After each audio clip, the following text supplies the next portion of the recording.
ఒక ప్రాముఖ్యమైన అధికారం కలిగిన వ్యక్తి వచ్చి ఇదిగో భయపడకు నేను ఉన్నాను అని చెప్తే అది మనం కొండంత ధైర్యంగా తీసుకొని ఆయన చెప్పాడు భయపడ్డద్దు అన్నాడు. ఎందుకంటే ఆయన సమర్థుడు, ఆయన ఏమైనా చేయగలిగిన సమర్థుడు కాబట్టి ఆయన చెప్పిన దాంట్లో అర్థం ఉందని మనం అంగీకరిస్తాం. మనుషుల్ని అంత గౌరవిస్తున్నప్పుడు దేవాది దేవుడు, రాజాది రాజు, మాటిచ్చి నెరవేర్చే దేవుడు, మాట పలికిన దేవుడు, అబద్ధికుడు కాదు, నేను నరుడ్నా అన్నాడు దేవుడు. అటువంటి దేవుడు ఇదిగో భయపడకు నేను నిన్ను చూసుకుంటానంటే అది నమ్మశక్యంగా ఉండట్లేదు మనకి. All that God is asking, do you trust me? నువ్వు నన్ను నమ్ముతున్నావా? నేను నీ జీవితంలో మేలు చేస్తానని నమ్ముతున్నావా? నీ కనపడకపోవచ్చు, ఆలస్యం అవ్వచ్చు, అన్ని వ్యతిరేకతలు వస్తున్నాయి, కానీ can you still trust me? What would your answer B?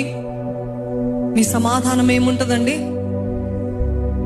నిజంగా మనం అందరము మనము పరీక్షించుకుంటూ, దేవా నాకు విశ్వసించడము కష్టంగా ఉన్నప్పటికీ కూడా I will not go by sight, I will go by faith.